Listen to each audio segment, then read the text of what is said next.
Vous écoutez le libre journal de Serge de Beketch, dirigé aujourd'hui par Bernard Lugan avec l'assistance de Victoria, diffusé en direct mercredi 26 février 2003 de 18h à 21h, en différé jeudi 27 dans la nuit de 2h à 5h et dans la matinée de 7h30 à 10h30. Ce libre journal est réalisé par Franck. N'oubliez pas que Radio Courtoisie est une radio culturelle associative. Afin de sauvegarder une indépendance absolue, Radio Courtoisie refuse toute ressource publicitaire. Radio Courtoisie ne vit que grâce à ses auditeurs. Aidez-nous à demeurer libres, adhérez à notre association. Pour cette année, la cotisation minimum est de 40 €.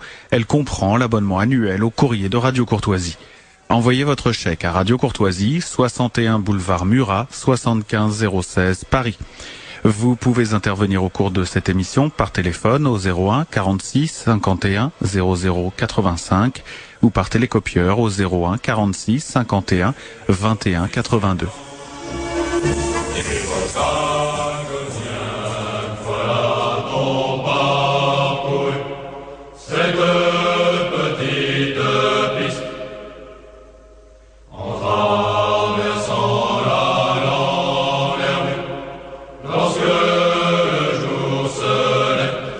Radio Courtoisie, la radio libre du pays réel et de la francophonie, le libre journal de Serge de Beketch, dirigé ce soir par Bernard Lugan. Nous allons parler dans cette seconde partie de l'émission de l'affaire Jean Moulin. Alors pourquoi parler de l'affaire Jean Moulin ? Eh bien pour une raison très simple. Il y a quelques semaines, le 6 et le 13 janvier, une fiction a été consacrée à cette importante personnalité de l'histoire contemporaine française par TF1. Et à cette occasion, un certain nombre d'énormités ont été dites, un certain nombre d'absurdités et un certain nombre de calomnies. L'on pourrait, pour résumer cette thèse et pour résumer la philosophie de ces deux émissions, l'on pourrait dire qu'en fait, le but de leurs auteurs, de leurs producteurs, semble être le suivant. Tenter de montrer qu'il n'y eut que la gauche qui collabora. Tenter d'effacer... Qui résista. Qui collabora, bien sûr. La gauche, qui résista. Qui n'eut que la gauche qui résista. Lapsus révélateur. Qui n'eut que la gauche qui résista.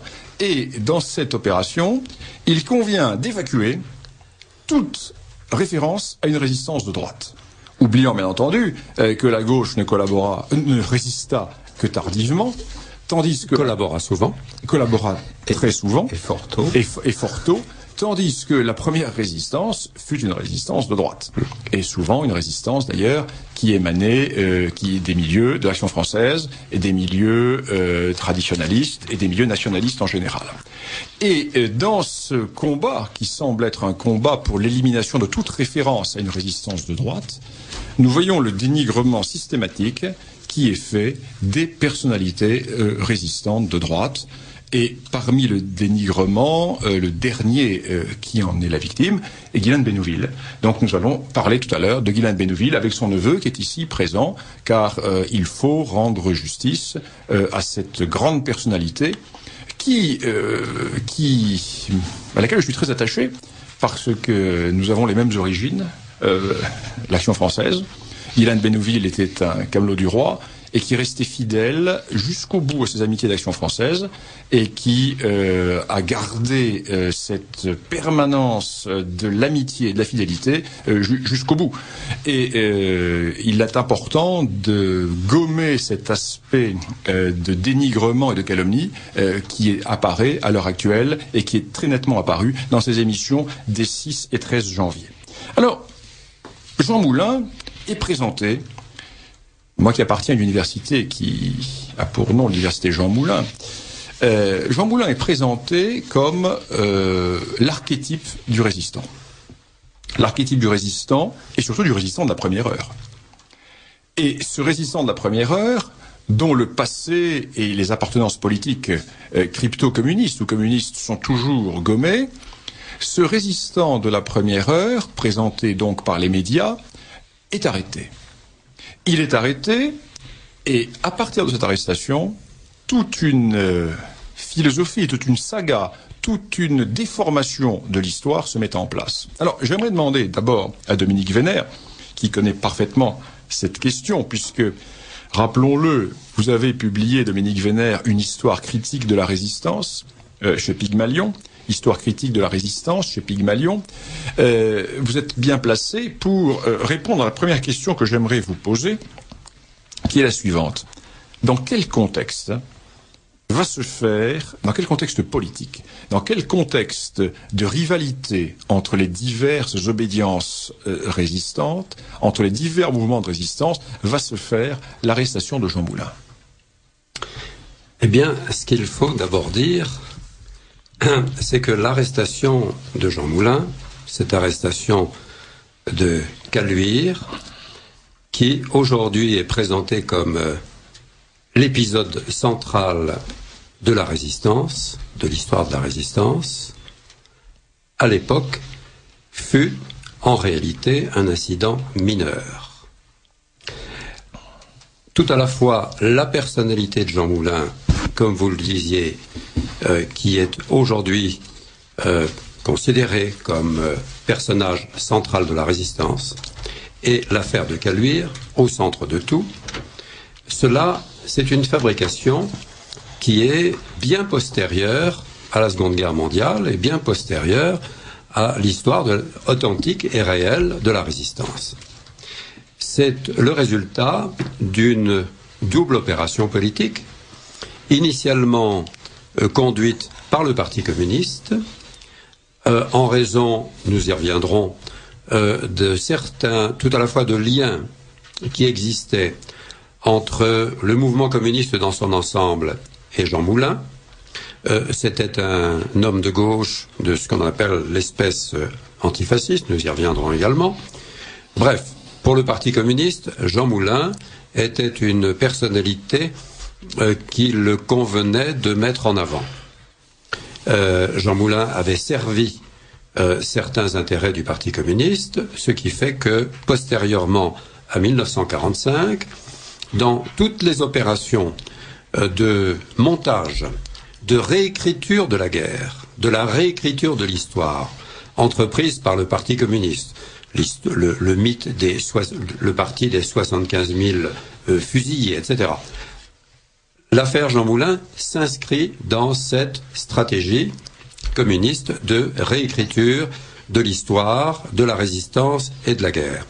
Et cette opération a bénéficié de différents soutiens politiciens qui, eux, sont un peu postérieurs, c'est-à-dire que le parti gaulliste, après son retour au pouvoir en 1958, après le retour du général de Gaulle au pouvoir en 1958, a vu aussi un intérêt dans le développement du mythe de Jean Moulin et du mythe de l'affaire de Caluire. Mais, comme je le disais à l'instant, à l'époque, cette arrestation n'a pas été ressentie comme un événement capital et important, et j'en veux pour preuve ce que l'on en trouve dans les premiers récits des résistants, c'est-à-dire dans les mémoires, souvenirs, etc., des résistants écrits jusque dans les années 55-58, l'affaire de Caluire et Jean Moulin ne sont très peu évoqués.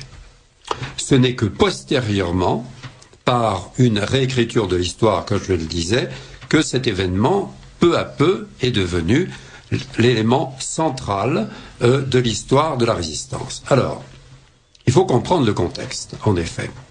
Quel est le contexte de 1943, de juin 1943? Quel est le contexte dans l'histoire même de la résistance? Ce qu'il faut comprendre, c'est que la résistance intérieure, dans sa création et dans son développement, ne doit rien au général de Gaulle. Le général de Gaulle joue un rôle historique considérable, bien entendu, mais il n'est en rien le créateur de la résistance intérieure. Pour une simple raison, c'est que il n'existe jusqu'en 1942 pratiquement aucun lien, sinon par l'intermédiaire de quelques individus, il n'existe pratiquement aucun lien entre Londres et la France. Les deux parties de la France, au nord occupée, zone occupée, et au sud la zone libre, la zone non occupée. La résistance intérieure, en réalité, va être créée et va se développer à l'initiative soit d'individus, nous allons en évoquer rapidement quelques-uns, soit de l'armée d'armistice, que l'on appelle habituellement l'armée de Vichy. Bon. C'est au sein de l'armée d'armistice, armée en tant que telle, services de renseignement, services secrets qui sont ceux de l'armée, que les premières initiatives sont prises très tôt, dans les jours même qui suivent la signature de l'armistice de juin 1940. Un peu plus tard, dans les mois qui suivent, à l'initiative souvent d'anciens militaires et souvent d'anciens ou de militants de ce qu'on appelle habituellement l'extrême droite, membres de l'Action française, Camelot du Roi, mais membres également d'autres groupements, notamment un certain nombre d'anciens Croix de Feu. C'est à l'initiative de ces hommes-là que vont être créés les premiers germes des futurs mouvements de résistance et des futurs réseaux de résistance. À l'origine, ces gens-là ne se connaissent pas entre eux. Les liens n'existent pas. Les liens ne vont se tisser que lentement et progressivement dans le courant de l'année 1941. Jusqu'à ce moment-là, d'ailleurs, Jean Moulin n'intervient en rien. Il n'est absolument pas un résistant. Ce qu'il faut comprendre aussi, qui joue un grand rôle dans les conflits ultérieurs au sein de la résistance, c'est que ces premiers mouvements de résistance, créés à l'initiative de quelques hommes, ces premiers mouvements de résistance épousent l'esprit de la France de l'époque. Ces mouvements se créent naturellement en réaction contre la défaite. Et étant donné qu'ils sont sur place en France, tous ces hommes savent très bien que la défaite a une cause, c'est-à-dire le régime politique précédent, la Troisième République, et les hommes de la Troisième République. Et les premiers résistants, y compris les hommes de gauche, tels que Emmanuel Dacier de la Vigerie, etc., dans leur première attitude, sont absolument opposés, ils sont en révolte contre le régime déchu, contre la Troisième République, contre ses institutions, ses mœurs et ses hommes. Et comme eux, ces résistants de la première heure, engagent un combat qui va être dangereux, et nombre d'entre eux vont y laisser la vie, ils ont conscience de représenter la France de demain. Ils ne se contentent pas de lutter contre l'occupant, l'Allemagne, mais ils veulent refaire la France. Et ils pensent que la France de l'avenir, c'est eux qui vont pouvoir la faire. Parce qu'ils représentent l'éveil d'une France nouvelle. Alors que la France d'hier, celle de la Troisième République, c'est la France de la défaite. Et tout le combat de leurs idées, toutes leurs espérances seront animés par ce désir de bâtir une France nouvelle contre ce qu'a été la Troisième République. Or, à Londres, le général de Gaulle, dans la même période, lui a besoin des hommes de la Troisième République. Et ce sera une des causes, pas la seule, mais ce sera une des causes tout à la fois de grandes incompréhensions et de grands conflits ultérieurs. Pourquoi le général de Gaulle a-t-il besoin des hommes de la Troisième République ? Eh bien parce que le général de Gaulle est seul, d'abord. Pendant une très longue période, pendant les 2 premières années de l'occupation de la France et de l'histoire de la France libre à Londres, le général de Gaulle reçoit très peu de soutien de personnalités importantes. Lui-même reste un quasi-inconnu. Il n'est rien. Sa notoriété, elle est due essentiellement au soutien que lui apporte Churchill. Mais c'est un soutien qui est conditionnel, car Churchill veut d'un De Gaulle instrument. Il ne veut pas d'un De Gaulle indépendant. Or, De Gaulle est indépendant. De Gaulle a une haute idée à la fois de son rôle et de la France. Et il se considère comme le représentant de la France. Et donc il ne veut pas se soumettre aux injonctions, aux volontés, à la stratégie, aux désirs de Churchill. Par ailleurs, le général de Gaulle va rencontrer très tôt, pour un certain nombre de raisons, l'hostilité des Américains. Et à l'égard des Américains eux-mêmes, il a besoin de recevoir une légitimité. Cette légitimité, il faut qu'elle lui vienne tout à la fois de la résistance intérieure qui se développe, mais qu'elle lui vienne aussi des hommes qui aux yeux des Américains et des Anglais, sont les représentants légitimes de la démocratie française, c'est-à-dire les hommes de la Troisième République.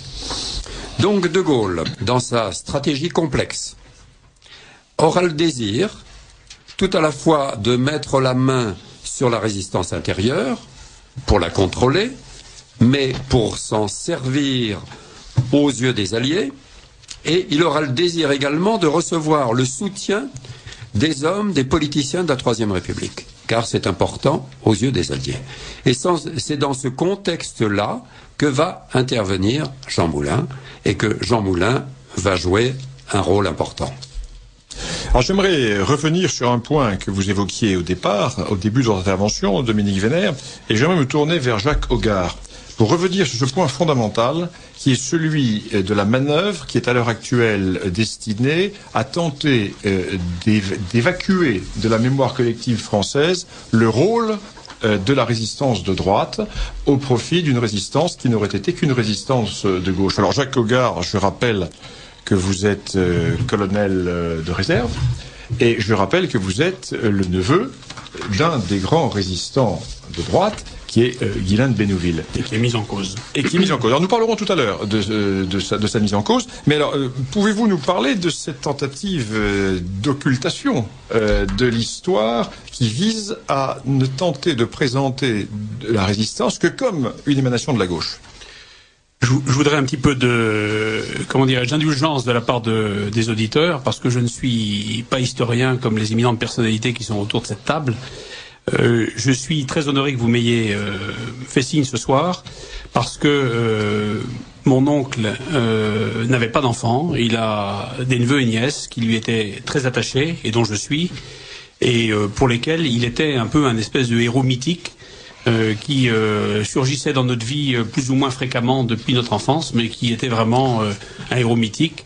Et je me souviens de sa première dédicace de son sacrifice du matin, alors que je devais avoir 9 ou 10 ans. C'était quelque chose comme ce récit des combats secrets pour la liberté, sans laquelle la vie ne vaut rien. Donc ça, c'est le premier point.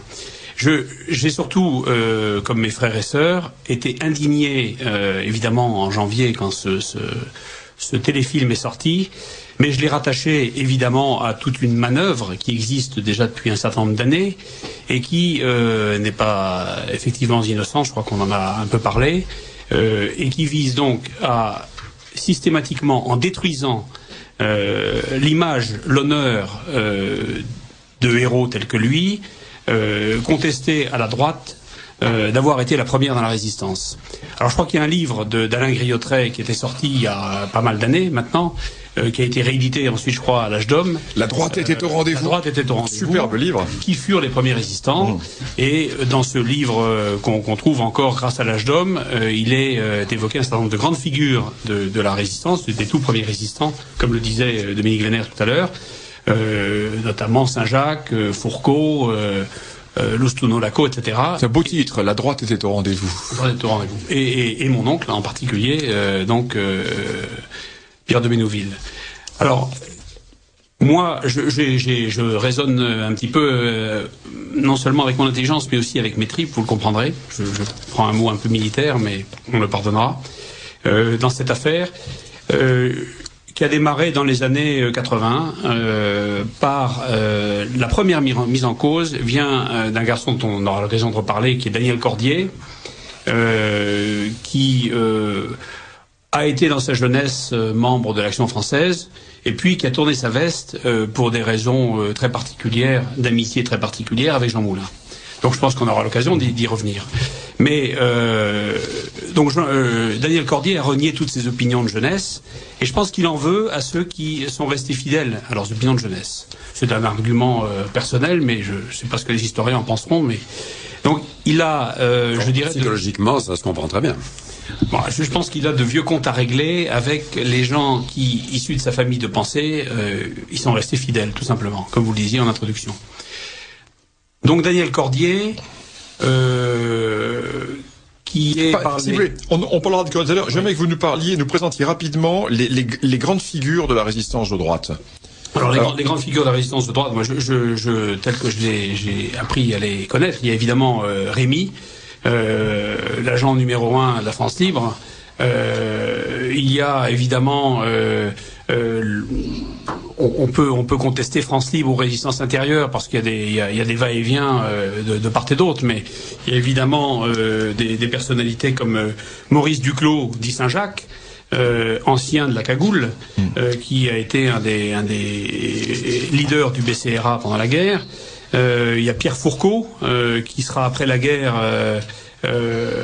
directeur général, enfin ce qui est aujourd'hui la DGSE.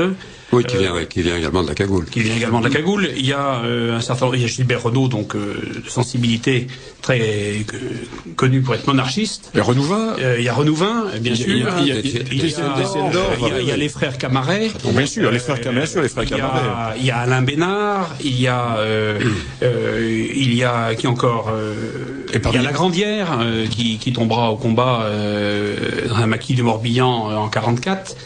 Compagnon de la Libération également, ancien d'AF et ancien camelot du roi de la 17e section, comme mon oncle Pierre de Bénouville. 17e section connue et héroïque. Section d'élite.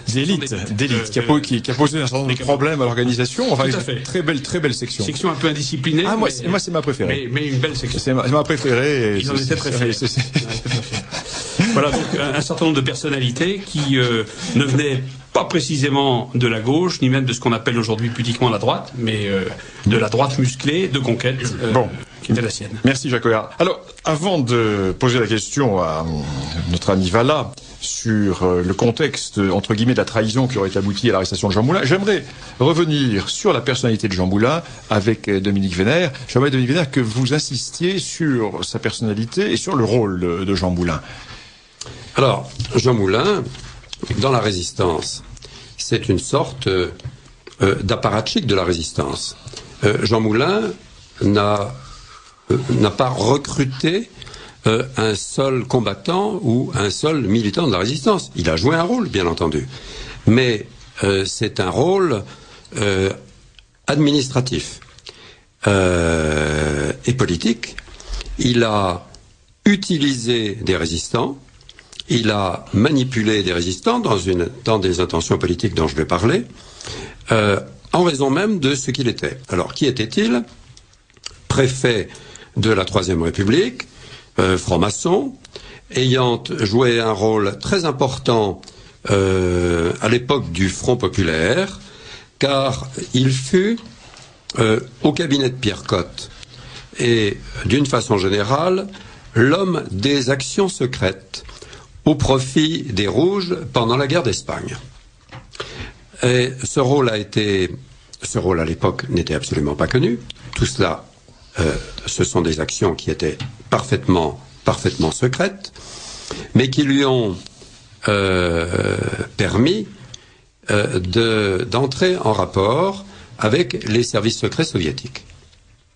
Et d'avoir, par ailleurs, des rapports extrêmement étroits avec les communistes, et avec tous ceux qui soutenaient les Rouges pendant la guerre d'Espagne. Ces relations, ces liens particuliers vont jouer un rôle ultérieur. En 1940, il est préfet de Chartres.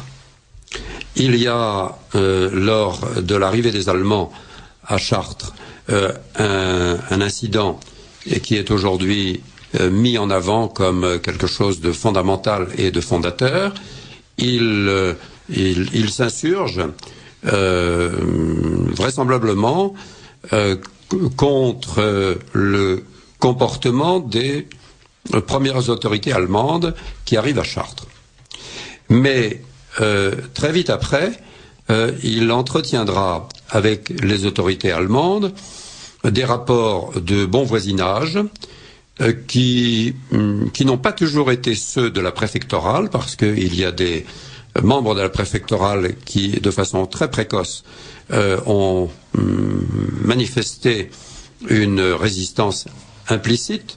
Lui, on ne peut pas dire que ce soit le cas, puisqu'il reste en fonction jusqu'à sa révocation par le gouvernement français, le gouvernement dit de Vichy, révocation le 2 novembre 1940, ce qui fait qu'il reste en poste pendant les 5 premiers mois du gouvernement de Vichy, où il fait d'ailleurs exécuter très normalement les lois, ordonnances, etc., dans tous les domaines.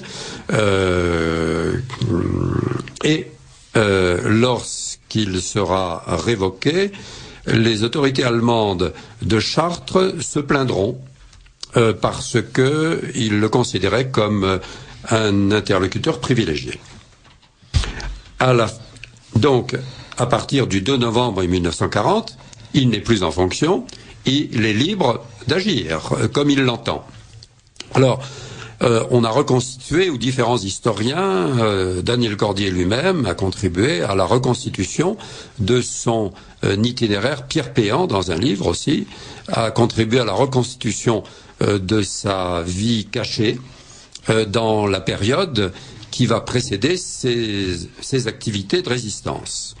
C'est à la fois de l'intérêt et pas l'intérêt. Ce qui est intéressant pour nous, c'est de savoir que par l'intermédiaire d'un pasteur américain, le pasteur Brooke, qui est à la fois un agent des services secrets américains et curieusement en rapport étroit avec les services de renseignement soviétiques, il sera mis en relation avec un véritable résistant, lui, qui est Henri Frenay.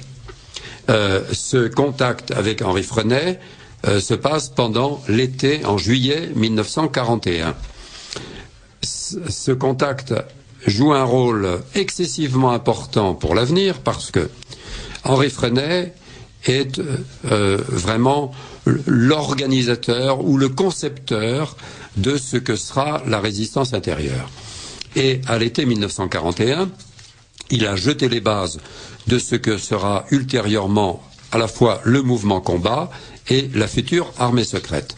Et il a tissé toutes sortes de relations grâce à ses anciennes relations militaires, etc., etc. Bref, s'il y a un homme qui est au courant à l'époque des embryons, puisque la résistance intérieure n'est qu'embryonnaire à l'époque, qui est au courant des embryons de résistance, c'est Henri Frenay.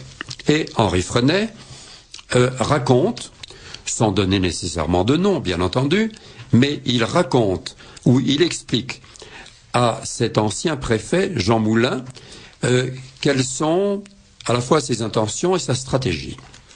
Et Jean Moulin se présente à lui comme étant déjà en relation avec Londres, ce qui n'est pas le cas. Il n'a à l'époque aucune relation avec Londres. Et une relation de confiance établie, ce qui lui permet de recueillir toutes les informations qui sont disponibles à l'époque. Fort de ces informations, il va passer à Londres au mois d'octobre 1941 par l'intermédiaire de l'Espagne et du Portugal. Lorsqu'il arrive à Londres, il se présente au quartier général du général de Gaulle, qui est ravi d'accueillir le premier préfet qui vient se mettre à sa disposition. C'est important parce que, comme je le disais tout à l'heure, De Gaulle se sent très seul à l'époque. Or, voilà enfin le premier représentant de l'ancienne administration française qui vient se mettre à sa disposition. De surcroît, ce personnage lui apporte les premiers renseignements disponibles sur la résistance intérieure. Et Jean Moulin va se présenter au général de Gaulle comme le représentant de la résistance intérieure, ce qu'il n'est nullement. Il est simplement, mais ça il ne le dit pas, il a été pendant quelques heures l'interlocuteur intelligent et privilégié d'Henri Frenay, qui l'a informé de la situation de la résistance intérieure. C'est un peu léger de la part de Frenay de parler ainsi devant un inconnu des secrets de la résistance. Alors, il n'a pas donné les secrets, c'est-à-dire qu'il n'a pas donné de nom. Il a préservé les noms, mais il a parlé. Mais à cette époque, et par la suite aussi, les résistants, ou ceux qui se considéraient comme tels, le terme de résistant d'ailleurs n'est pas encore utilisé, parlaient facilement. Malheureusement pour eux, ce qui explique que les déboires qui ont été ceux de la résistance, le nombre considérable d'arrestations chez des résistants de la part de services de police allemands qui finalement a été relativement léger. Mais l'imprudence, au début, et pas simplement au début, de la part des résistants a été quelque chose d'extrêmement fréquent. Bref, à partir de cette mise aux ordres du général de Gaulle, Jean Moulin comprend l'importance qui est celle du général de Gaulle. Il comprend que le général de Gaulle dispose notamment de fonds, qu'il va disposer de moyens, etc. Il se met à sa disposition pour revenir en France et pour être l'organisateur de la résistance intérieure sous son autorité. Puisque jusque-là, la résistance intérieure se développe seule, hors de l'autorité du général de Gaulle. Comment faire? Eh bien, Jean Moulin lui dit: moi, je serai votre représentant et je mettrai la résistance intérieure à vos ordres. Alors, Jean Moulin est parachuté en France le 1er janvier 1942 et il va se mettre de nouveau en relation avec Henri Frenay et avec d'autres dirigeants de la résistance. Pour établir l'autorité du général de Gaulle et sa propre autorité à leurs yeux, il dispose de deux armes qui sont capitales. Il dispose à la fois du moyen de communication grâce à des postes émetteurs-récepteurs, et il est le seul à en disposer. Et il dispose de fonds et de la répartition des fonds. C'est lui, donc, qui peut alimenter les finances des mouvements de résistance intérieure qui sont toujours très faibles. Ils ont besoin d'argent. Il y a des hommes dans la nature, il faut faire vivre une organisation clandestine, etc. Tout ça demande énormément d'argent. Il est le dispensateur des fonds, ce qui lui donne une autorité considérable. Par ailleurs, c'est lui qui transmet à Londres et au général de Gaulle les informations sur la résistance intérieure. Donc, il a une position stratégique absolument capitale. Il est le centre des relations entre le général de Gaulle et la résistance intérieure. Et il a compris quelles sont les intentions... Parce qu'il arrive tout de même à entrer en contact avec les réseaux. Oui. Grâce à Frenay. Grâce à Frenay. Et Frenay accepte le rôle nouveau qui est dévolu à... Oui, parce que Jean Moulin se présente avec un accréditif du général de Gaulle. Bien, oui. Il l'accepte avec réticence. Mais il l'accepte. Il est contraint d'accepter. Il accepte avec réticence parce qu'il craint, Henri Frenay craint, de passer sous l'autorité de gens qui n'ont pas été les créateurs de la résistance intérieure. Il ne perçoit pas immédiatement quelles seront toutes les conséquences, mais il a une inquiétude. Néanmoins, il est contraint d'accepter cette autorité pour la raison que j'ai indiquée. D'abord parce que le général de Gaulle, aux yeux des Alliés, est le représentant évidemment de la résistance dans son ensemble, et parce que, par l'intermédiaire de Jean Moulin, le général de Gaulle est le dispensateur des fonds qui vont permettre, des fonds et des moyens, des armes ultérieurement, etc., des postes émetteurs, enfin de tous les liens et de toute la logistique qui va permettre à la résistance intérieure de se développer. Et Jean Moulin, ayant compris les objectifs du général de Gaulle, qui est d'obtenir le soutien, la reconnaissance de la résistance intérieure, mais par ailleurs d'obtenir aussi le soutien des anciens hommes politiques, des politiciens de la Troisième République. Là, il va utiliser ses propres réseaux, ses propres relations, qui sont nombreuses, pour renouer les liens avec les anciens partis de la Troisième République. Et c'est ainsi qu'il va constituer le Conseil national de la résistance. Le Conseil national de la résistance n'est pas du tout, comme on l'imagine, une sorte d'état-major qui va diriger la résistance. D'abord, la résistance se dirige toute seule. Elle est le fait d'innombrables initiatives privées de gens qui n'ont pas de rapport entre eux, sinon au niveau des têtes de mouvement. Et encore. Et encore. Mais, en revanche, ce Conseil national de la résistance sera une façade très importante qui va permettre au général de Gaulle d'asseoir sa légitimité. Et notamment d'asseoir sa légitimité dans ce qui l'oppose au général Giraud dans l'année 1943 et à la méfiance des Américains et des Anglais.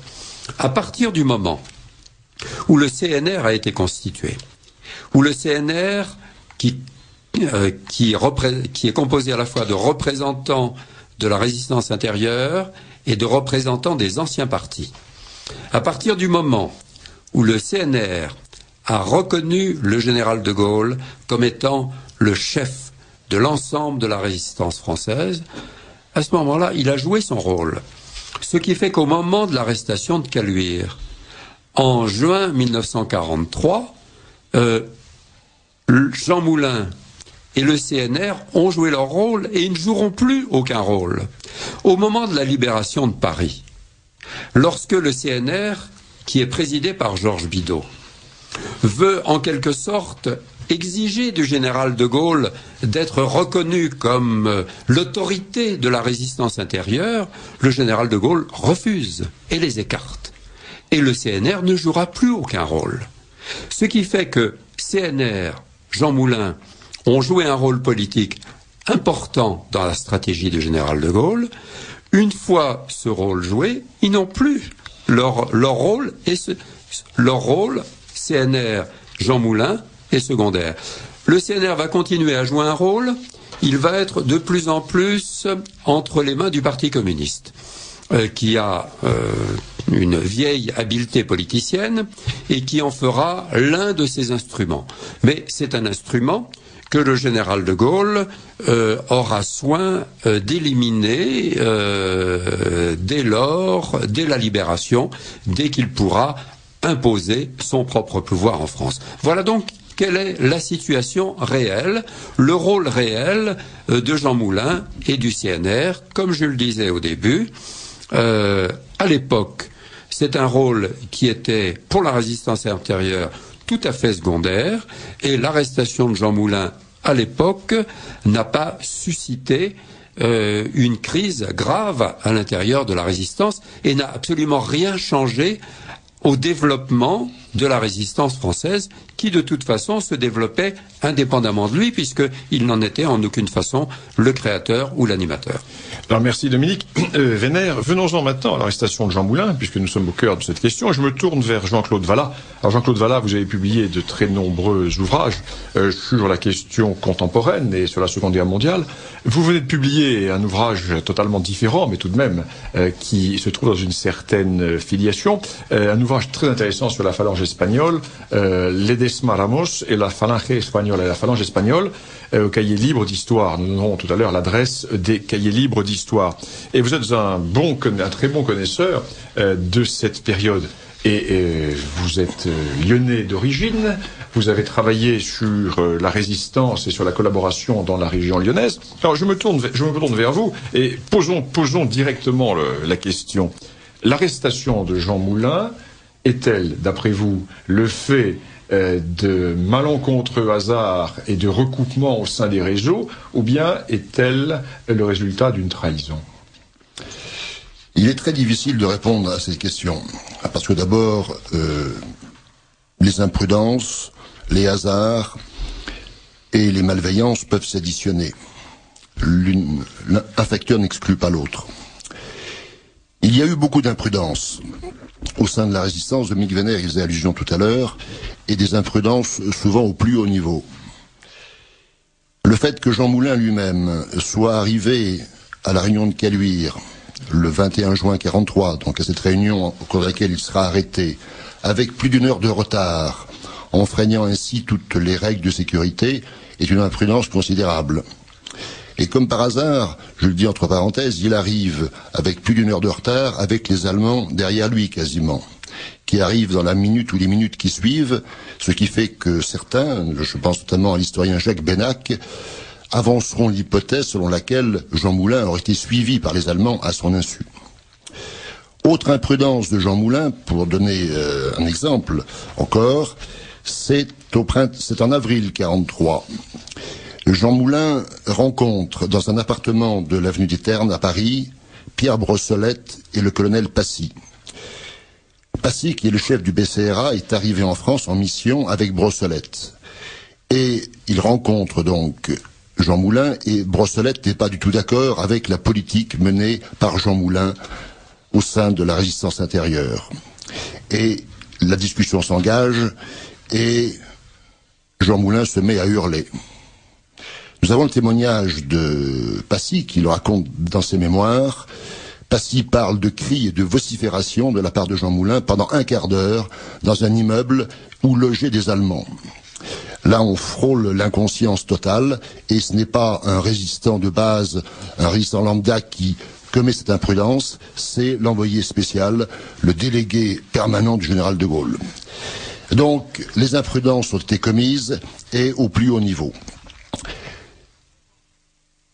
Mais, bien entendu, la trahison est l'hypothèse la plus couramment retenue, la plus couramment admise, peut-être parce qu'elle plaît beaucoup aux médias et qu'elle flatte le goût malsain du public. Elle n'est pas prouvée aujourd'hui. Je crois qu'aucun historien ne peut affirmer aujourd'hui qu'il y a eu trahison dans l'affaire de Caluire. On accuse toujours René Hardy, qui a été quand même, qui a gagné ces 2 procès après la libération, alors que le climat était tendu, que les communistes voulaient à tout prix qu'il soit condamné. J'ai ici un article que j'ai retrouvé. Le Secours populaire, courroie de transmission du Parti communiste, avait tenu à salle Wagram, je crois, ou salle Pleyel, pendant le second procès Hardy, un contre-procès avec des gens qui sont venus apporter un témoignage. Ce ne sont que des communistes ou des compagnons de route du Parti communiste qui sont, je vais vous dire ça exactement, il y avait là Pierre Hervé, Pierre Meunier, Robert Chambéron, Madame Lucie Aubrac, Maître Joël Norman, et donc les invités, c'était salle Wagram, ont écouté donc les dépositions de ces personnes, et on leur avait remis un papier qu'ils devaient signer. Je sous-signais après avoir pris connaissance des preuves irréfutables et des déclarations de messieurs, etc., et de Madame Lucie Aubrac. En mon âme et conscience, déclare René Hardy, coupable de trahison, réclame son châtiment exemplaire. Donc, contre-procès pendant le procès. Donc, il y a eu cette affaire Hardy. C'est une affaire compliquée par ailleurs, je ne veux pas insister dessus. Mais on a parlé là de trahison. et la trahison n'est pas prouvée. Ce qui a relancé la thèse de la trahison, ce sont les déclarations de Klaus Barbie. Alors précisément... Parce que Klaus Barbie, qui est arrêté en Bolivie, qui est ramené en France, qui n'est pas jugé d'ailleurs pour son action contre la résistance, mais qui est jugé pour son action anti-juive, ou sa présumée action anti-juive, car il n'était pas concrètement chargé de celle-ci, il était en charge de la lutte contre la résistance. Mais la jurisprudence a voulu que on ne puisse pas poursuivre un officier allemand ou même un officier SS pour avoir mené une action contre la résistance, parce que c'était pas un crime contre l'humanité, c'était simplement un crime de guerre. Mais malgré tout, il y a eu une instruction de commencer, et au cours de laquelle Klaus Barbie a déclaré que il y avait au sein de l'état-major de l'armée secrète un Wehmann, c'est-à-dire un homme de confiance de l'armée allemande, donc un traître. Cela, nous le savions déjà par le rapport Kaltenbrunner du 27 mai 1943, Kaltenbrunner étant le patron de la Gestapo à Berlin, qui faisait mention de ce Wehmann, mais ce Wehmann n'était pas mentionné. Et pour la première fois, Klaus Barbie déclare que ce Wehmann, cet homme de confiance, ce traître, c'est Raymond Aubrac.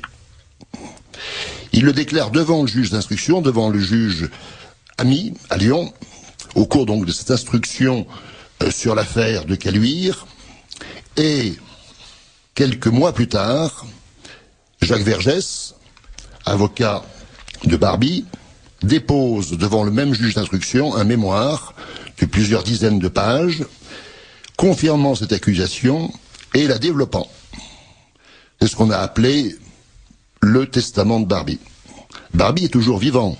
À l'époque. C'est donc un testament, ce n'est pas un testament posthume, mais Barbie est encore vivant et donc cautionne au moins l'opération, s'il n'en est pas l'auteur. Et un historien lyonnais, Gérard Chauvy, sera très lourdement condamné pour avoir publié in extenso ce mémoire ou ce prétendu testament de Barbie, le tribunal ayant estimé d'ailleurs que ce n'était pas la publication du document en question qui posait problème, car il y avait beaucoup de rumeurs sur lui, donc après tout il valait mieux le mettre sur la table, mais le tribunal reprochait à Chauvy de n'avoir pas remis ce document dans son contexte, de ne pas l'avoir suffisamment critiqué, alors que Chauvy le critiquait, mais évidemment Chauvy, à la suite de Vergès, s'était attaqué à un gros morceau, puisque Raymond Aubrac est un personnage qui est un personnage central et qui est, pour le relier à ce qu'on disait tout à l'heure, un compagnon de route du Parti communiste.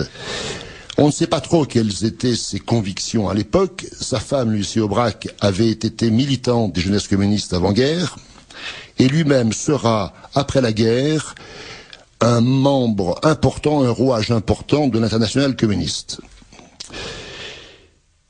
Et donc Aubrac s'est retrouvé sur la sellette, mais la question qu'il faut se poser quand même, c'est est-ce qu'on peut croire Barbie? Voilà. Est-ce qu'on est obligé de croire sur parole un ancien chef de la Gestapo? Parce que Barbie a déjà accusé René Hardy. En 1948, Hardy était en Allemagne. Il travaillait pour le compte des services secrets américains. La France avait demandé son extradition et les Américains ont refusé. Et on jugeait donc René Hardy.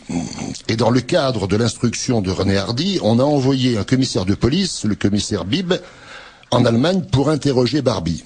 Il y a eu 3 interrogatoires. Et les procès-verbaux que j'ai consultés sont très intéressants, car on voit que d'une version à l'autre, on arrive à faire dire à Barbie ce que l'on souhaite. C'est-à-dire qu'à l'époque, on souhaite qu'il accuse René Hardy, qu'on l'aurait jugé, et que les communistes veulent à tout prix voir condamner. Donc Barbie modifie, parce que c'est pas très cohérent, donc le commissaire Bibb revient à la charge, et puis finalement on arrive à une version à peu près cohérente, qui sera donc présentée dans la procédure. Et ce qui est quand même très intéressant, c'est que, comme par hasard, Une fois cette déposition obtenue, la France cesse de demander l'extradition de Barbie aux Américains, le Parti communiste ayant préféré se servir de Barbie plutôt que de le juger. Alors, méfions-nous des accusations et des propos de Barbie.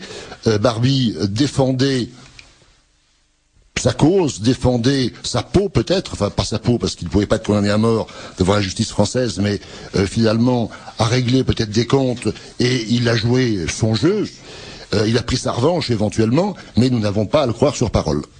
Alors Jean-Claude Vallat, comment en arrivons-nous à la mise en cause de Guylaine Bénouville?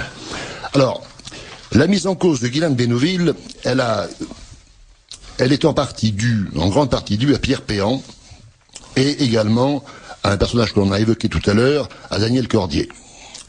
Alors Pierre Péan est un journaliste de gauche, je dirais, qui a été au Canard enchaîné. Daniel Cordier, comme l'a dit le colonel Hogarth, est un ancien de l'Action française, qui a donc effectivement renié ses idées et qui a des comptes à régler.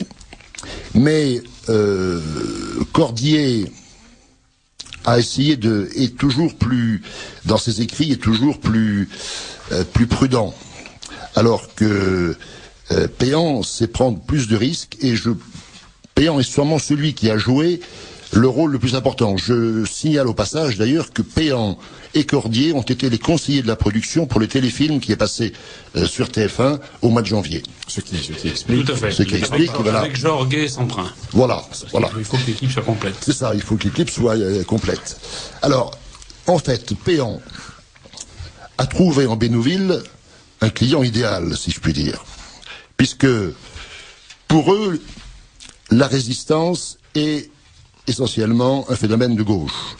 La droite, l'extrême droite, la droite nationaliste, a collaboré. Elle a été pétiniste, ou collaboré, mais elle n'a pas été dans la résistance. Et s'il y a vraiment eu des gens de cette famille-là dans la résistance, c'était forcément de mauvais résistants. Ou des traîtres.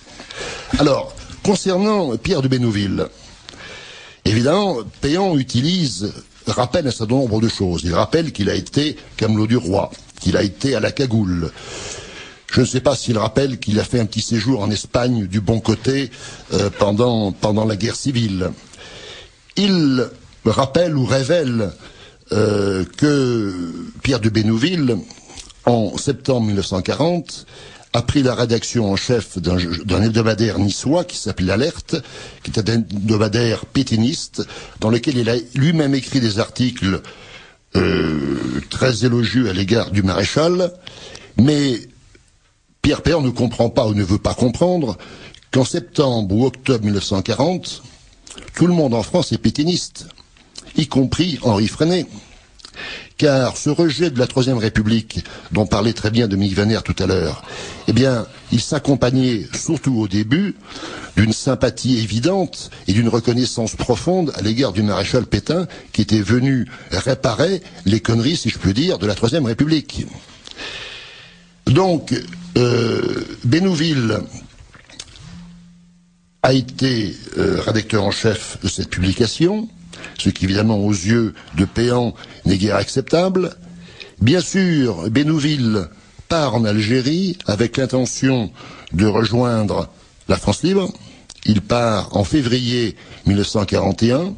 Il est arrêté à son arrivée à Alger parce qu'il a voyagé clandestinement sur le paquebot. Il est rapatrié quelques semaines plus tard en métropole, interné à la prison militaire maritime de Toulon, où il fait d'ailleurs la connaissance de René Hardy, qui est déjà en prison pour les mêmes raisons. Et Pierre de Bénouville est libéré de prison en août 41. Et là, Pierre de Bénouville ne rejoint pas ce qu'on pourrait appeler la résistance gaulliste, pour une raison d'ailleurs très simple, c'est qu'il n'y a pas vraiment de résistance gaulliste. Il rejoint un réseau qui est le réseau CART, qui est un réseau qui travaille pour le compte de l'intelligence service, avec un personnage qui est André Gérard, qui n'était pas, on a compris après coup que c'était un personnage qui n'était pas tout à fait, enfin qui n'était pas très sérieux, mais qui a fait beaucoup d'illusions et qui en tout cas avait réellement le contact avec les Anglais. Et Bénouville a travaillé donc avec ce personnage, a noué des contacts en Suisse avec les services américains et ne voulait pas rejoindre les mouvements de résistance parce qu'il se méfiait de leur politisation et de leur bavardage. Il avait un ami qui le poussait pourtant beaucoup à rejoindre le mouvement combat, c'était Jacques Renouvin. Jacques Renouvin, ancien camelot du roi, qu'il connaissait bien, l'avait relancé à plusieurs reprises en lui disant « Mais viens travailler avec nous au sein du mouvement combat, tu verras, c'est bien, tu peux avoir confiance. » Et Bénouville ne voulait pas, Bénouville souhaitant privilégier le travail militaire en quelque sorte et le travail d'information et de renseignement. Et finalement, cela va changer lorsque la résistance, les trois mouvements de zone sud, c'est-à-dire combat, libération et franc-tireur, vont s'unifier dans les mouvements unis de résistance. Et en mars 1943, Pierre de Bénouville accepte de rallier l'état-major, la direction des mouvements unis de résistance. Et Henri Freinet va le prendre en amitié et va lui confier tout de suite les relations extérieures des mouvements unis de résistance, c'est-à-dire en fait c'est les relations avec la Suisse et les services secrets américains en Suisse. Et Henri Freinet, lorsqu'il va partir pour Londres puis Alger à la mi-juin 1943, donc peu avant Caluire, va confier à Pierre de Bénouville la direction des affaires militaires des mouvements unis de résistance. Ce qui fait que Pierre de Bénouville devient, juste avant Caluire, le patron militaire de la résistance, donc un homme très important. Il a 28 ans, et ce qui explique qu'en juin 1944, donc un an plus tard, il sera fait général de brigade, à 29 ans, ce qui est quand même quelque chose de tout à fait étonnant. Ils sont deux, il y a Chaban et lui, nommé général... Ils étaient quatre, en fait. Ils étaient quatre. Oui. Mais deux à titre... Ils étaient quatre, en réalité. Chaban et lui sont les plus connus.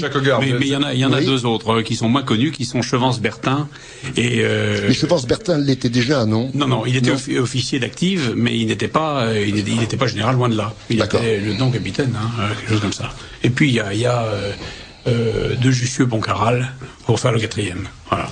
Ils ont été quatre. Ils ont été quatre. Non, mais vous avez bien fait c'est l'histoire. de rectifier. Alors, ce que Péan n'admet pas dans cet itinéraire, c'est que ce soit un personnage compliqué, comme l'était l'époque. Péan insiste beaucoup dans son livre Vie et mort de Jean Moulin, dans lequel il évoque longuement la carrière de Pierre de Bénouville, insiste sur le fait que Pierre de Bénouville n'a conservé le contact avec ses amis politiques, y compris avec ceux qui avaient fait des choix différents. Et bien entendu, pour Péan, c'est suspect. Or, que voit-on? On voit Bénouville, je peux ramener en quelque sorte dans le droit chemin un certain nombre de ses camarades, ou les faire travailler pour la résistance. Il y a là-dessus des témoignages très précis. Il va organiser un certain nombre de réseaux, et tout ceci va se faire de façon parfaitement... aujourd'hui, on peut affirmer très clairement qu'il n'y a pas eu double jeu. Bon, simplement l'époque était compliquée, la résistance avait besoin d'informations venant de certains milieux, tout était compliqué, les choix des individus étaient très complexes. Oui, l'interprétation si vous me permettez, l'interprétation de Péan est typique de celle des gens d'aujourd'hui qui n'ont aucune idée de ce que pouvait être ce genre de situation, qui n'y comprennent rien, qui jugent ça sur des papiers, sur des documents, sur des archives qui mentent ou qui sont à côté, et qui ne comprennent rien à la dimension humaine, à la réalité de ce que pouvait être ce jeu des hommes et de l'époque. Voilà. Oui, et qui croyaient peut-être que l'on pouvait adhérer à la résistance en allant à la permanence du coin. Pas de cacophonie, ne parlez pas tous en même temps, s'il vous plaît. Je voudrais maintenant me tourner vers Jacques Hogarth. Vous êtes donc le neveu de Pierre de Bénouville, et j'aimerais vous poser deux questions. Comment le nom de votre oncle a-t-il été introduit dans cette polémique, très précisément? Et deuxièmement, j'aimerais que vous reveniez sur son portrait. Jean-Claude Vallat nous a fait un très beau portrait de lui, mais j'aimerais que vous nous rajoutiez une dimension personnelle et familiale, et que vous nous complétiez ce portrait de général de Bénouville. J'admire la parfaite rétrospective qu'a fait Jean-Claude Vallat à l'instant, parce qu'elle est parfaite. Pas grand-chose à rajouter. Si ce n'est quand même pour préciser un point, pour éclaircir ce que vient de dire Dominique Vénère et ce que disait Jean-Claude Vallat à l'instant, effectivement, ces contacts, on peut donner des noms. Le sénateur de Tinguy-du-Poët, qui occupait des hautes fonctions à Vichy, qui était le père d'un des camarades d'Action française de mon oncle, qui était lui-même dans la résistance jusqu'au cou, et qui, à Vichy, a accueilli mon oncle pour le mettre en contact avec l'ancien sénateur Limerick, qui était à ce moment-là ministre des colonies, si je ne dis pas de bêtises, et qui a beaucoup aidé mon oncle et la résistance. Il faut quand même rappeler ces choses-là. Donc ministre en exercice du maréchal. Bon, on peut aussi citer le cas du comte de Castellane, qui était le père de son vieux complice, Jean de Castellane, qui partage le même tombeau au cimetière de Passy aujourd'hui avec Michel de Camaret. 3 des 4 mousquetaires d'avant-guerre, si je puis dire, et qui, lui, était officiellement engagé à Vichy. Donc, il faut quand même... C'est important de dire tout ça, parce que c'est vraiment l'histoire. Les gens ont besoin de le savoir. Alors, pour en revenir à vos deux questions, la première question était de savoir comment son nom était apparu dans cette affaire. Je crois que... la raison est simple. On a parlé de Daniel Cordier, on a parlé de Pierre Péan. Daniel Cordier... dans les années 85-86, si ma mémoire est bonne, a été indigné en fait par un certain nombre de choses sur Jean Moulin venant de Fresnay. Bon. Donc il a mis dans son axe de tir 2 personnes qui étaient complémentaires, qui étaient Henri Fresnay et Pierre de Bénouville, qui étaient des amis donc de cette époque, et qui incarnaient la fidélité à un certain nombre de choses que lui-même avait reniées. Première chose. Donc, vraiment, je pense, un compte personnel à régler. Et je suis pas tout à fait d'accord avec Jean-Claude Vallat quand il dit que Cordier est plus soft, on va dire, pour parler à la mode anglo-saxonne d'aujourd'hui. Je crois que il l'est aujourd'hui, parce qu'il voit les limites de ses accusations et de sa perfidie. Je suis un peu fort, mais là je parle avec mes tripes, comme je disais au départ. Il en voit les limites, parce qu'elles n'ont pas le fondement historique. Mais je rappelle quand même que dans sa somme énorme sur Jean Moulin, qui je sais plus combien de volumes, 12 ou 15 volumes, je sais plus, dans le premier volume... Qui n'ont pas tous été publiés. Dans le premier volume, il est extrêmement... Merci pour les lecteurs. Extrêmement dur, extrêmement précis dans ses attaques contre mon oncle. Alors après, il va évoluer... jusqu'à dire aujourd'hui, non, je suis désolé, Bénouville n'était pas coupable, peut-être coupable mais pas responsable, pour reprendre une autre expression connue. Bon. Vous avez raison, il a mis de l'eau dans son vin, oui, au fur et à mesure, parce qu'il voit bien les limites de sa position qui est intenable. Par ailleurs, Daniel Cordier a des intentions aujourd'hui, je crois savoir qu'il veut rejoindre le fameux club des 22, dont il n'aurait jamais fait partie, mon oncle étant vivant, qui est un club de Compagnie de la Libération, qui est un peu un club d'influence, et qui visait à réunir de manière un peu discrète les différentes tendances de la résistance pour en sauver l'image, en permanence. Bon. Donc, s'il est sur le point de rejoindre aujourd'hui ce club des 22, je pense qu'il y a des contreparties à donner, et que ces contreparties, c'est de mettre de l'eau dans son vin. Donc il faut le dire, parce que je crois que c'est la vérité. Donc Daniel Cordier, dont, encore une fois, je tiens à souligner les liens très particuliers, d'amitié très particulière, je me répète, avec Jean Moulin, auquel il doit son titre de compagnon de la Libération. Donc, on peut dire les choses comme on veut, mais je crois qu'il faut être très clair sur ce sujet, parce que ceci explique cela. Il a même dit, je crois, quelque part, parce que c'était lui, parce que c'était moi, donc on voit tout de suite la nature de ces relations, contrairement à ce que l'histoire officielle veut aujourd'hui nous faire passer. Deuxième personnage derrière, donc Péan, qui a repris cette théorie, cette thèse initiée par Cordier, pour en faire le fameux livre Vie et mort de Jean Moulin dont on parlait tout à l'heure, qui est un gros pavé, et qui effectivement, au milieu d'un certain nombre de choses parfois intéressantes d'ailleurs, mélange petite vérité avec gros mensonges, etc., etc. Donc voilà pour répondre à la première question. La deuxième question, essayer de compléter le portrait de cet homme. D'où vient-il? Sa formation politique, sa formation intellectuelle. Alors, mes grands-parents étaient d'une famille catholique, royaliste. Ça, quelle région de France? De Normandie.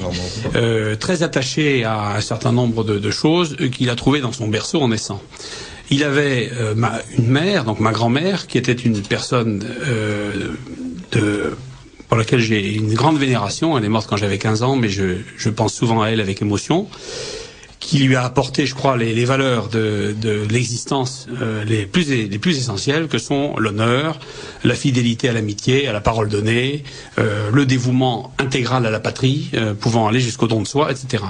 Donc ça, je crois qu'il a vraiment trouvé tout ça dans son berceau tout petit, et il l'a vécu toute sa vie. Quand on parle de ces affaires de trahison, je ne peux pas, comme mes frères et sœurs, ne pas avoir le poil qui se dresse, parce que j'ai en particulier avec une de mes sœurs passé les 3 derniers jours de son existence avec lui.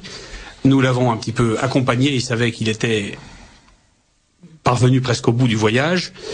Et je peux vous dire, pour l'avoir vu et avoir vu son regard et son front contre le mien me dire, tu sais, je suis prêt, je sais ce qui m'attend et je suis prêt, avec un regard lumineux et un sourire lumineux tout autant, c'est pas le regard, c'est pas l'attitude d'un homme qui a de lourds secrets à cacher. Ça, c'est la réalité. Alors, c'est un personnage qui a évidemment des défauts, comme tout homme, mais qui avait, à mon avis, des qualités essentielles, qui étaient l'engagement intellectuel, moral, physique, pour les idées, pour l'idéal auquel il croyait, même s'il a pu donner ici ou là de grands exemples d'ouverture que certains peuvent contester. Mais en tout cas, c'était un homme loyal, généreux, courageux et engagé. Les attaques ont commencé de son vivant. Comment y a-t-il répondu ?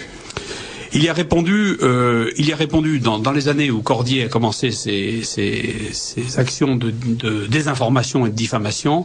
Il y a répondu à l'époque très vigoureusement par une série d'articles parus de mémoire en 87 dans le Figaro. Je me souviens de grandes pages dans le Figaro où là il a tapé très fort sur Cordier en disant il était correct et poli, donc il ne voulait pas aborder certaines choses de front, mais il a fait comprendre à Cordier très clairement qu'il était véritablement, passez-moi l'expression, un deuxième classe de la résistance, promu compagnon de la libération pour des raisons toutes politiques et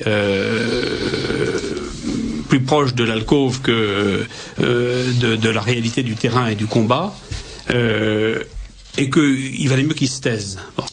À l'époque, Cordier, d'ailleurs, a nettement baissé le ton. Mais je pense que le capital de ressentiment de cet homme vis-à-vis de ce qu'incarnait Pierre de Bénouville est tel qu'aujourd'hui il pavane, c'est facile. Il est le seul. Il est le seul. Et des hommes comme De Gaulle ou comme les divers chefs de la résistance sont-ils intervenus dans cette controverse? Alors aujourd'hui, là j'observe récemment qu'il y a eu. J'ai été un petit peu déçu. Jacques Baumel est intervenu. Jacques Baumel est intervenu, mais somme toute quand même assez modérément. Mais à l'époque, Jacques Baumel est un ancien du mouvement combat, plus jeune, un petit peu nettement plus jeune que ses grands frères de l'époque qui avaient 5 ou 6 ou 7 ans de plus que lui. Mais qui a connu quand même. Mais qui a connu toute l'époque et qui a été un témoin des faits, on peut dire. C'est un des derniers grands témoins. C'est un des derniers grands témoins. Mon oncle avait une position, il l'exprime d'ailleurs dans son livre posthume publié par Laura Der, sur lequel il y aurait beaucoup à dire, et en particulier sur des notes de bas de page, mais ça c'est une autre histoire. Mais il s'exprime un peu là-dessus. Je veux pas entamer de polémique du tout avec Jacques Baumel, qui a eu le courage, un des seuls, de prendre sa défense il y a quelques semaines. Ce que j'observe quand même, c'est que le milieu résistant, et notamment les compagnons de la libération, l'ordre de la libération, est resté extrêmement discret. Il y a un communiqué paru en janvier dans Le Monde, qui est un communiqué où finalement on a l'impression que c'est la mémoire de Jean Moulin qui a été attaquée dans ce téléfilm, alors que je pense qu'il s'agit plutôt de celle de Pierre de Bénouville. Le titre était élogieux, Jean Moulin, la mémoire violée. Alors qu'on en conclut rapidement que c'est Jean Moulin qui est en cause. Alors que c'est pas lui qui est en cause, bien entendu. Il y a quelques phrases qui sont tout à fait intéressantes. Je regrette que pas une fois le nom de Pierre de Bénouville soit cité dans ce communiqué. Pas une fois. Donc je l'ai écrit au général de Boissieu, qui ne m'a pas répondu par écrit, qui m'a fait répondre par son secrétaire général un coup de fil me disant que ce communiqué était très bon et qu'on n'y reviendrait pas. J'ai reçu simplement une lettre de Pierre Messmer, auquel je l'avais envoyé en copie. Pierre Messmer est un ancien officier de Légion, ce qui crée avec moi quelques liens puisque je suis dans le même cas. Et c'est à ce titre que je lui ai envoyé une copie de ma lettre. Et il m'a répondu une lettre amicale pour me dire qu'effectivement, à titre personnel, il était navré de tout ça et que il aurait aimé effectivement que le nom de mon oncle soit prononcé dans ce communiqué. Bon, nous allons procéder à une dernière pause musicale et nous revenons sur ce point important. Radio Courtoisie, la radio libre du pays réel et de la francophonie, de très nombreuses questions d'auditeurs, Victoria, notamment une concernant la thèse de Maître Benfredge. Oui, alors Jean Moulin a-t-il été un agent soviétique, a-t-il espionné pour le compte de l'URSS? Que pensez-vous du livre L'affaire Jean Moulin, la contre-enquête de Maître Benfredge? Jacques Hogarth. Je connais Maître Benfredge, que j'ai évidemment rencontré, et que j'ai eu surtout au téléphone au moment où le téléfilm est sorti pour lui demander conseil, lui demander son avis. C'est la raison pour laquelle nous avons, la famille, obtenu une mise en garde avant et à l'issue du téléfilm, du deuxième épisode, quand nous avions vu l'ampleur et la catastrophe du premier. Donc Maître Benfredge, au téléphone, à un de mes cousins et moi, nous a dit, vous savez, le fameux secret que Bénouville a emporté dans sa tombe, je vais vous le donner. Alors j'étais un peu pantois avec mon cousin à l'autre bout du fil, et Maître Benfredge nous dit, Maître Benfredge qui je crois est venu sur les ondes de Radio Courtoisie il n'y a pas très longtemps, nous dit, en réalité, j'ai étudié la question de manière très approfondie, je prétends que le seul à pouvoir trahir la réunion de Caluire, eh bien, contre toute attente et au risque de détruire un mythe de l'après-guerre, eh bien c'est Jean Moulin lui-même. Donc pensez bien que lorsque j'ai entendu ça au téléphone, avec le haut-parleur du téléphone dans le cabinet d'avocat où se trouve mon cousin, j'étais un petit peu étonné. Et puis je suis revenu à ce livre que j'avais acheté il y a quelques années et que j'ai lu effectivement. Et Benfredge me dit, si je n'ai pas été jusqu'au bout totalement de mes accusations dans ce livre, c'est parce que votre oncle n'y tenait pas pour l'unité de la résistance, ne pas porter atteinte au mythe de Jean Moulin. Ça, je le crois volontiers venant d'un homme comme mon oncle, qui n'était pas dupe des uns et des autres, n'avait pas beaucoup d'illusions, et il l'a montré à la fin de sa vie en refusant tout honneur officiel, toute cérémonie aux invalides et tout enterrement avec compagnie en armes, auquel il aurait eu droit, parce que il avait pris beaucoup de distance avec tout ça, et qu'il savait juger les gens tels qu'ils étaient. Mais il était très attaché à un certain nombre d'images, en particulier parce qu'elles s'identifiaient à une part de sa vie pendant laquelle il avait tout donné, et qu'il avait du mal à la voir détruire. Oui, alors donc la thèse de Benfredge est détaillée comment ? La thèse de Benfredge, dans le détail, je vais... Benfredge dit que, en fait, en substance, que Jean Moulin est un agent soviétique. C'est vrai que depuis 1933 ou 34, Moulin était surnommé Moulin Rouge, mauvais jeu de mots. D'autres diraient Moulin avant aujourd'hui, mais c'est encore autre chose.